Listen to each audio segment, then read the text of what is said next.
నమస్తే.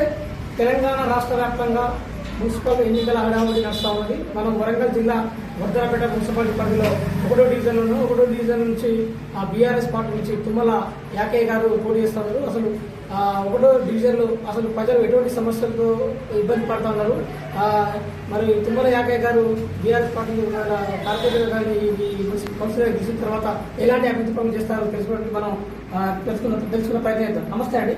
నమస్తే అండి.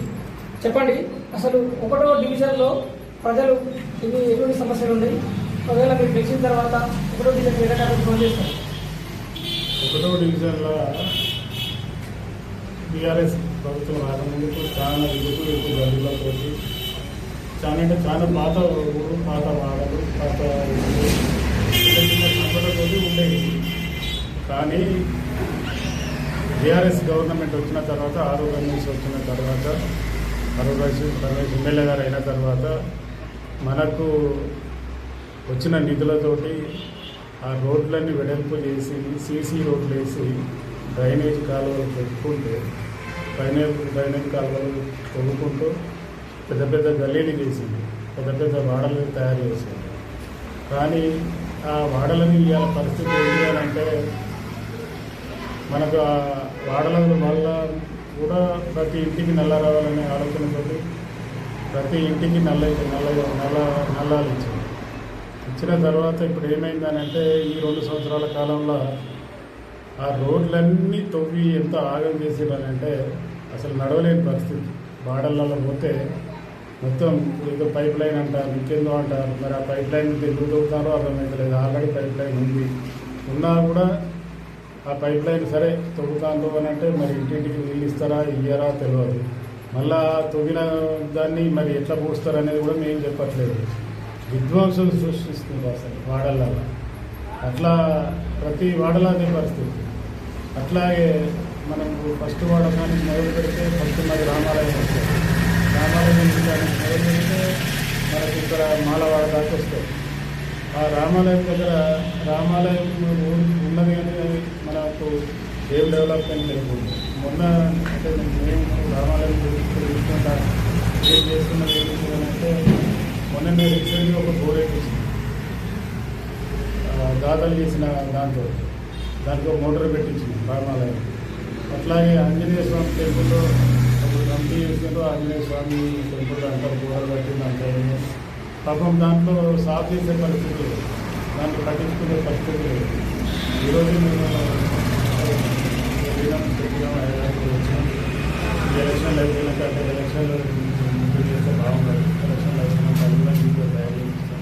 అవసరమైతే చిన్న పార్క్ లాగా తయారు చేపిస్తామని చెప్తాం, ప్లానింగ్ చేస్తాం. అది కూడా చేపిస్తాం 100%. అట్లాగే భారతీయ నాటక కళా సమితి వస్తుంది. అది 2 రాష్ట్రాలలో చాలా పెద్దది.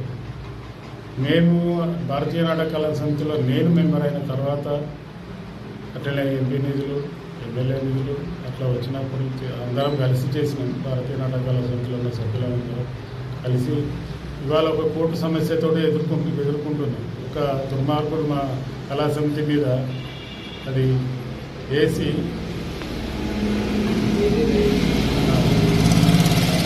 కోర్టు సమస్య మీద ఎదుర్కొంటున్నాం. దాంట్లో కూడా నేను కౌన్సిలర్ కోర్టు కేసులో ఎదుర్కొని దాంట్లో విజయం సాధిస్తామని అనుకుంటాను. అట్లాగే వీధి లైట్లు వచ్చేసరికి ఇక పాపం ఇన్ని రోజులు వేరే కౌన్సిలర్ ఉండే ఆ కౌన్సిలర్ కూడా ఏం కష్టపడ్డారో ఏం చేసారో తెలియదు. కానీ ఒక నెల రోజులు వెళ్తే 2 నెలలు బంద్ ఉంటాయి. 2 నెలలు బంద్ ఉంటే 4 నెలలు ఇంకా పూర్తిగా పడుతుంది. రాత్రి నేను మున్సిపాలిటీలతో మాట్లాడి ఈ పాత మాలకాలంలో నైట్లు తిరుగుతూ ఉంటాడు. నైట్లు వెళ్ళిపోతే రాత్రి తెలిసి వేయడం కాదు. అట్లాగే మాలవాడగా ఎప్పటి నుంచో వాళ్ళ చిరకాల కోరిక ఏంటి కమ్యూనిటీ ఆడాలి. వాళ్ళు నిన్న పోయినప్పుడు అందరూ కావాలి అంటే వాళ్ళకి పాలన చేయడం జరిగింది. నా ఛాయ చెప్తాను. ఎందుకంటే నేను సీనియర్ కార్యకర్తను, సీనియర్ నాయకుల్ని, నాకు అందరితో సత్సంబంధాలు గవర్నమెంట్ లేకపోవచ్చు కానీ ఎమ్మెల్సీ ఉన్నారు, బీఆర్ఎస్ తరఫున రాజ్యసభ సభ్యులు ఉన్నారు, మాకు ఆర్వి రమేష్ గారు ఉన్నారు, సీనియర్ నాయకులు మాజీ మంత్రి వర్యులు ఎర్రబెల్లి దయాకర్రావు గారు ఉన్నారు. వాళ్ళతో అందరితో నాకు సత్సంబంధాలు ఉన్నాయి, ఎమ్మెల్సీలతో సత్సంబంధాలు ఉన్నాయి. అందుకని నేను కోరుకునేది ఏంటంటే నాకు అవకాశం ఇస్తే చూడండి, ఎందుకంటే చాలా మందికి అవకాశం ఇచ్చారు.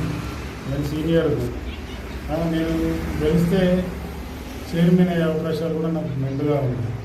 మాకు మా అధినాయకులు కూడా మాకు ప్రామిస్ చేశారు. కాబట్టి నన్ను ఒకసారి గెలిపించుకొని చూడండి ఎట్లా ఉంటుంది వాడ అని. నేను కనుక చైర్మన్ అయినా, చైర్మన్ కాకుండా కౌన్సిలర్ గెలిస్తే ఫస్ట్ నేను ప్రతిపాదన చేసేది మున్సిపాలిటీగా ఫస్ట్ నా వాడకా నుంచి శుభ్రత స్టార్ట్ కావాలి. నా వాడకా నుంచి శుభ్రత స్టార్ట్ చేస్తేనే నేను కౌన్సిల్లో కూర్చుంటా. లేకపోతే అమర నిరాహార దీక్షకే కూర్చుంటా. నా డ్రైనేజ్ సిస్టమ్ కానీ, నా రోడ్లు కానీ, అరే ఒక్కనాడ లోపలికి పోయి చెత్త తీసిన పాపన పోలేదు. ఏ వాడలమైనా ఏంటి ఇది ఇన్ని రోజులు. అట్లాగే మన వాడలో తిరుగుతూ ఉంటే పాపం చాలా మందికి పెన్షన్లు లేవు. ఆ పెన్షన్లు కూడా చాలా మందికి మనకు ప్రామిస్ చేయడం జరిగింది. వాళ్ళకు దగ్గరుండి అప్లై చేసి, దగ్గరుండి రిపేర్ చేయించి, దగ్గరుండి పాపం. ఎందుకంటే చాలా ముసలు కూడా ఉన్నారు, వితంతువులు ఉన్నారు, యువతులు వితంతువులైన వాళ్ళు, యుక్త వయసు వాళ్ళు ఉన్నారు. పాపం వాళ్ళకి పిల్లలు పెన్షన్లకి ఇబ్బంది పడుతూ ఉన్నారు. కంపల్సరీ వాళ్ళకు కూడా దగ్గరుండి డిఆర్డిఏ నుంచి మా మాజీ మంత్రివర్యులు రమేష్ అన్నతోటి, దయాకర్ సార్ తోటి మాట్లాడి ఖచ్చితంగా శాంక్షన్ చేయించే బాధ్యత కూడా తీసుకుంటాం. మీరు అసలు ప్రజల నుంచి ఎలాంటి స్పందన ఉంది? మీరు ఈ ఒకటో వార్డులో గెలిచే అవకాశం ఉందా? నేను 100% గెలిచే అవకాశం ఉంది. ఎందుకంటే నాకు ప్రజలు నీరాజనం పడుతున్నారు. సీనియర్ పెద్దవారు అన్ని గెలిచిన వాళ్ళు చాలా రోజుల నుంచి రాజకీయాలలో తిరుగుతాను. ఎక్కడ పోయినా కూడా రాజకీయ నాయకులందరూ తెలిసి ఉంటారని, ఆఫీసర్లు తెలిసి ఏదైనా పని పడ్డారా ఖచ్చితంగా ముందర పడి చేస్తాడనే వాళ్ళకు ఆలోచన వచ్చింది. అందరూ కూడా ఇంట్లో కూర్చుని పెట్టుకొని చెప్తా ఉన్నారు, మా సమస్య దిగినాయన సీనియర్లు నేను తెలిస్తే నాకు అవకాశం ఉంటుంది, చేయగలుగుతాం అని చెప్తా ఉన్నారు. అట్లనే ఇతర పార్టీల నుంచి నిలబడ్డలు పిల్లలు వాళ్ళు మొన్ననే రాజకీయాలకు వచ్చారు. మొన్ననే నిలబడ్డారు కావచ్చు. నేను బయట నుంచి కావచ్చు, మన రీజన్లో లేకపోతే, కానీ నాకు వర్ధనపేట పూర్తి వర్ధనపేట మీద అవగాహన, పూర్తి డివిజన్ మీద నాకు అది అవగాహన. నేను పూర్తి డివిజన్లో పనిచేస్తాను. కొంచెం మున్సిపాలిటీలో నేనే మున్సిపాలిటీ నేనే ఇన్ఛార్జ్. అట్లా కూడా నేను పూర్తిగా మన బీఆర్ఎస్ జెండా ఎగరవేసింది. ఆ అనుభవం నాకు ఉన్నది. కాబట్టి ఖచ్చితంగా నేను ఏ డివిజన్లో నిలబడ్డా నేను ఖచ్చితంగా డివిజన్ ప్రజలకు న్యాయం చేయగలుగుతాను, న్యాయం చేస్తాను. దయచేసి నాకు అవకాశం ఇచ్చారు. గత 10 సంవత్సరాలు పాలించిన బీఆర్ఎస్ ప్రభుత్వం వడ్డాలపేటను అభివృద్ధి చేయలేదు. మేము వచ్చిన 2 సంవత్సరాల్లోనే ఇచ్చిన హామీలను నెరవేర్చినాం, ప్రజలందరూ మమ్మల్ని గెలిపిస్తారు, మళ్ళీ బీఆర్ఎస్ గెలిపించే పరిస్థితి లేదని కాంగ్రెస్ పార్టీ ధీమాగా ఉంది. దీనిపై మీరేమంటారు? వాళ్ళు వర్ధనపేటల అది నవ్వొస్తుంది. ఆ ముచ్చటే మేము అభివృద్ధి చేసినామని వాళ్ళు చేసింది ఏదో ఒక్కటి చెప్పమనాలి, ఏంటిదని చెప్పమనాలి.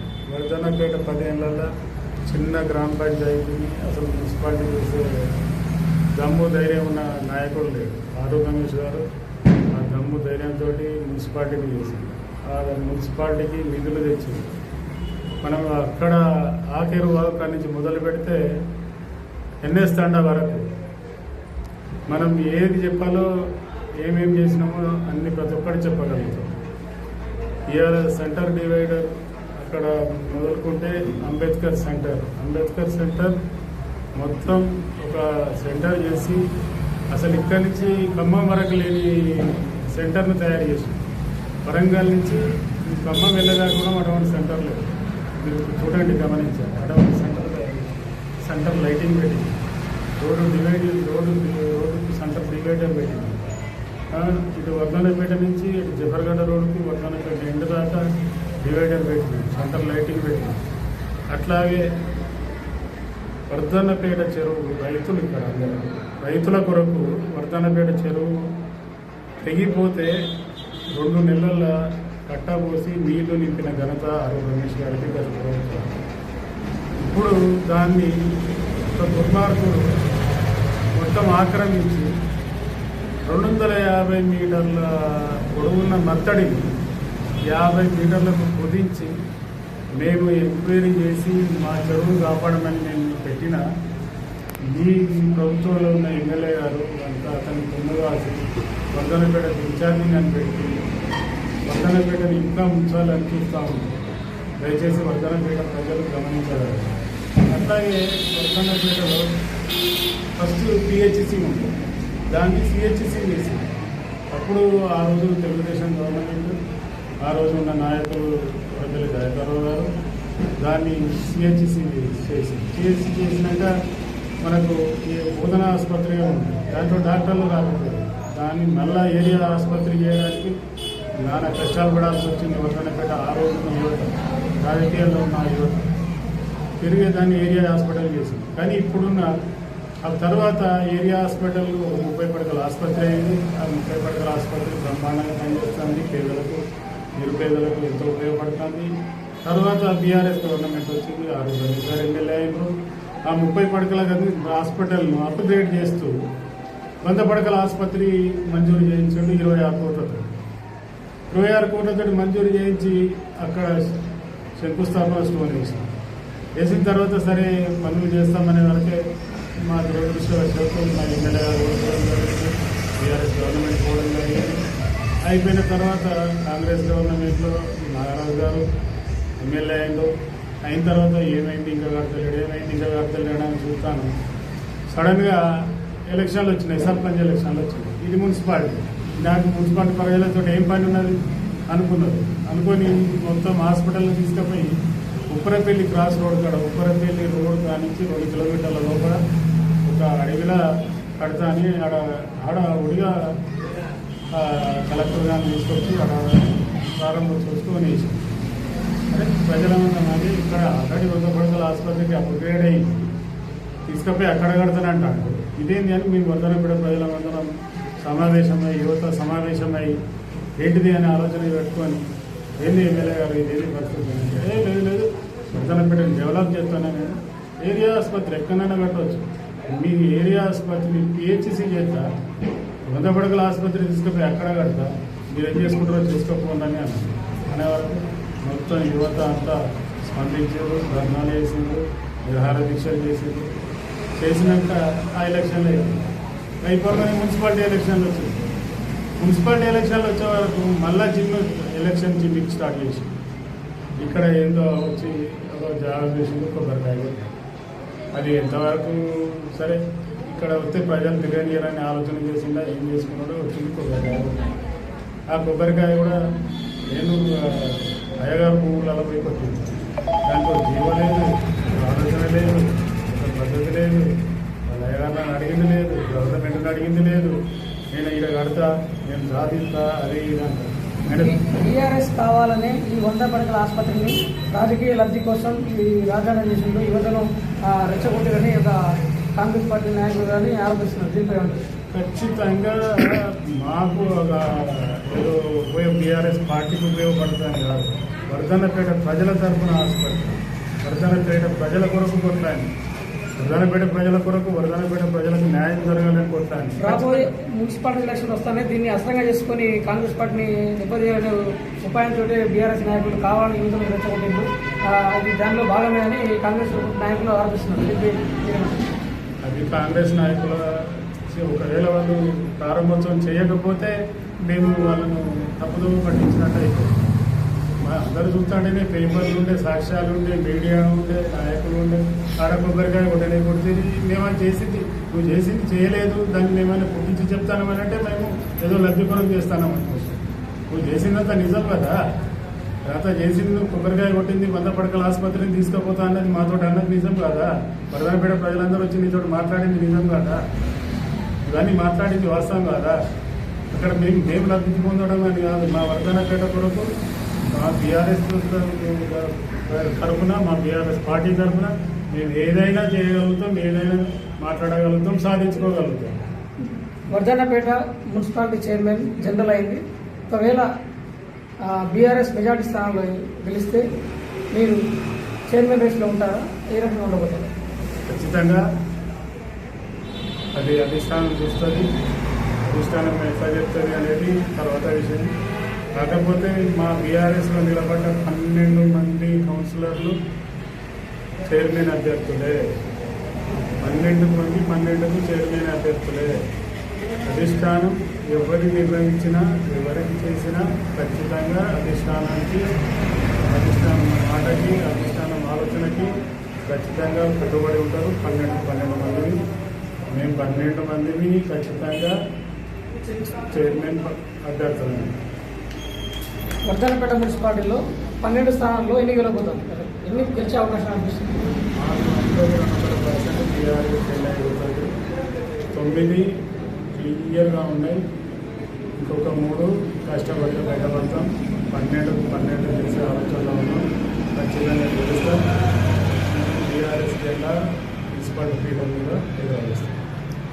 ఇది పరిస్థితి. వర్ధనపేట మున్సిపాలిటీలో గతంలో జరిగిన అభివృద్ధి తప్ప కాంగ్రెస్ పార్టీ వచ్చిన తర్వాత జరిగింది ఏమీ లేదు, అభివృద్ధి చేయలేదు. బీఆర్ఎస్ నాయకులకు, వార్డు సభ్యులకు ప్రజలు నీరాజనలు పడుతున్నారు. 12కు 12 స్థానాలు మెజార్టీ స్థానం గెలిచి వర్ధనపేట పీఠం, వర్ధనపేట చైర్మన్ కన్సల్ట్ చేసుకుంటామని ఫస్ట్ వార్డు అభ్యర్థి తుమ్మల యాక చెప్తున్నారు. ఏబీ న్యూస్ ప్రకాశం.